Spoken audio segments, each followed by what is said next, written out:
जय श्री राम दोस्तों। यह ज्ञान गंगा का जो है पाखंड दूसरा भाग है।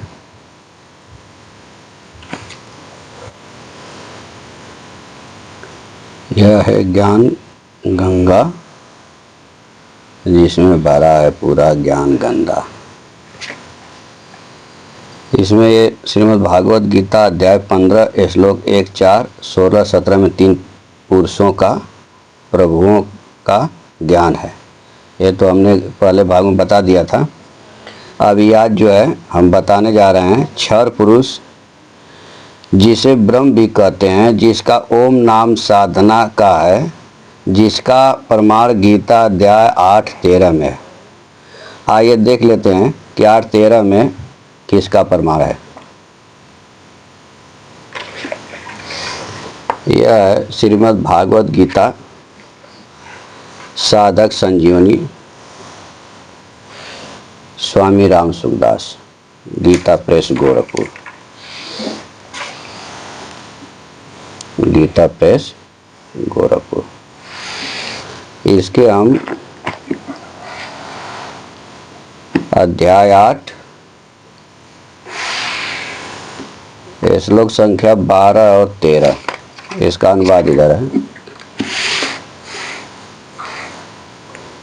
इसमें बताया जा रहा है कि संपूर्ण द्वारों को रोककर, मन का हृदय में निरोध करके और अपने प्राणों को मस्तक में स्थापित करके योग धारणा में सम्यक प्रकार से स्थित हुआ जो साधक ओम, इस एक अक्षर ब्रह्म का उच्चारण और मेरा स्मरण करता हुआ शरीर छोड़कर जाता है, वह परम गति को प्राप्त होता है।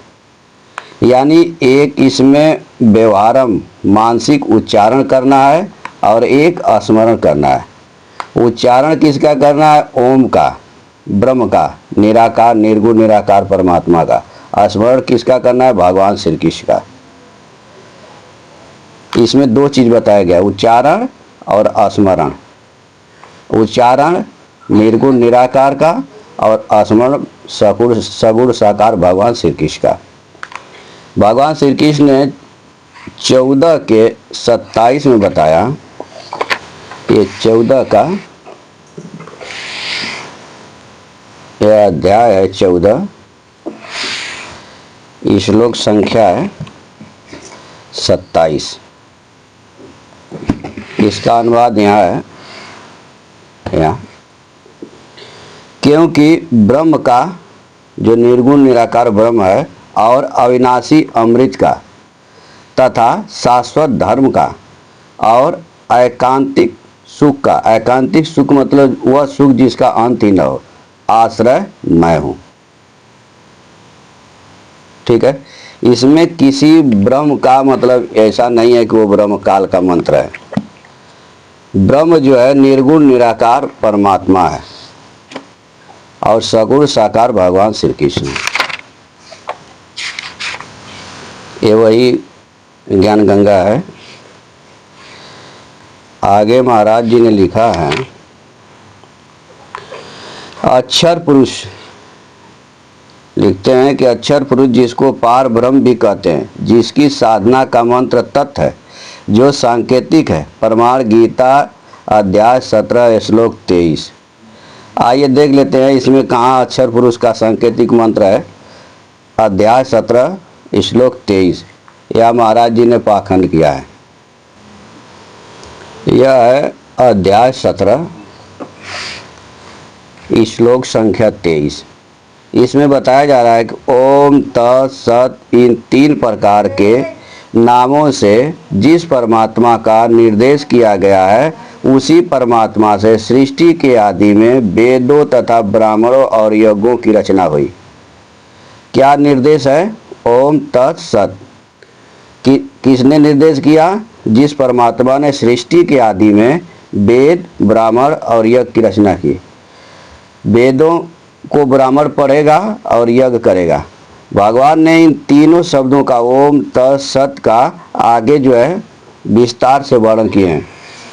ओम का जो है विस्तार से वर्णन ये 24 में हुआ है कि इसलिए वैदिक सिद्धांतों को मानने वाले पुरुषों की शास्त्र विधि से नियत यज्ञ, दान और तप रूप क्रियाएं सदा ओम इस परमात्मा के नाम से उच्चारण करके आरंभ की जाती है। जैसे जो भी वैदिक क्रिया करेंगे, पूजा पाठ, जो भी मंत्र उच्चारण जो भी करेंगे, सबसे पहले ओम लगाएंगे, इसके बाद उच्चारण। जैसे ओम नमः शिवाय, ओम नमो भगवते वासुदेवाय नमः इत्यादि। आगे भगवान ने तत् का वर्णन किया है 25वें में। तत् नाम से कहे जाने वाले परमात्मा के लिए सब कुछ है, ऐसा मानकर मुक्ति चाहने वाले मनुष्यों द्वारा फल की इच्छा से रहित होकर अनेक प्रकार की यज्ञ और तप रूप क्रियाएं तथा दान रूप क्रियाएं की जाती हैं। जो भी मन क्रियाएं करना है वो परमात्मा के लिए। यदि क्रियाएं अपने लिए करोगे तो जो पुण्य करोगे उसके लिए स्वर्ग जाओगे, और जो पाप करोगे उसके लिए नरक जाओगे। लेकिन जो भी क्रिया, जो भी आप कार्य करोगे वो परमात्मा के लिए करोगे तो आपको न पाप होगा, न पुण्य होगा, न आप स्वर्ग जाओगे, न नरक जाओगे। आप मुक्त हो जाओगे। ये मोक्ष मुक्ति चाहने वाले किसके लिए काम करते हैं? फल की इच्छा से रहित, और ये परमात्मा के लिए करते हैं। आगे जो है ये 26वें श्लोक में सत का विस्तार से वर्णन किए हैं कि हे पार्थ, सत ऐसा या परमात्मा का नाम सत्ता मात्र में और श्रेष्ठ भाव में प्रयोग किया जाता है तथा प्रशंसनीय कर्म के साथ सत शब्द जोड़ा जाता है। आगे 27 में बोले,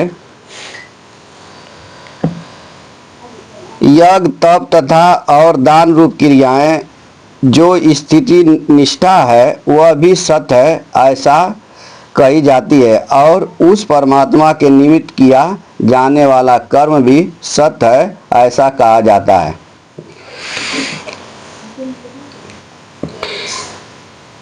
अब सत्य का वर्णन करके अब असत्य का वर्णन कर रहे हैं कि हे पार्थ, अश्रद्धा से किया हुआ हवन, किया हुआ दान, तपा हुआ तप तथा किया हुआ जो कुछ किया जाए वह सब असत्य है, ऐसा कहा जाता है। उसका फल न तो यहाँ होता है और न मरने के बाद ही होता है, अर्थात उसका कहीं भी सत फल नहीं होता है। यानी जो क्रिया आप कर रहे हो, पूजा अगर कोई कर रहे हो, इनके कहने का मतलब यदि पूजा पाठ आप कर रहे हो, जो भी करो तो सदा ओम से चालू करो, और आपका जो कर्म है वो जो किसके लिए कर रहे हो, वो भगवान के लिए कर रहे हो, तत् है, और आपका स्वभाव सत्य होना चाहिए।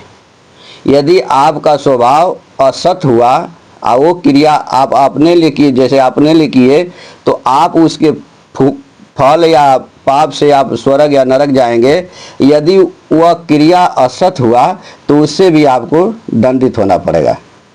तो आपका भाव सत्य होना चाहिए। इसमें यही बताया गया कि जो भी आप क्रिया, जो भी पूजा पाठ आप कर रहे हैं वो सदा ओम से चालू करिए और भगवान के लिए कीजिए और अपना भाव सत्य रखिए।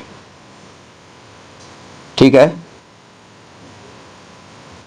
तो दोस्तों आपने देखा 17 के 23 में किसी पार ब्रह्म या क्षर पुरुष का कोई मंत्र नहीं है। वहाँ पे यही बताया गया है कि आप जो भी वैदिक कार्य कर रहे हैं, यदि वैदिक सिद्धांत को आप मानने वाले हैं तो आप सदा ओम से चालू करिए और तत् भगवान के लिए करिए और सत आपका स्वभाव होना चाहिए।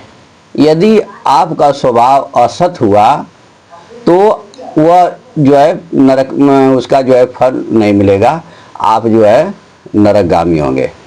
यदि आप अपने लिए भी करते हैं तो भी पुण्य और पाप होगा, तो उसके लिए भी आपको स्वर्ग नरक होगा। तो इसलिए सदा कोई भी क्रिया करें भगवान के लिए करें। ठीक है। तो आज के लिए इतना ही। जय श्री राम।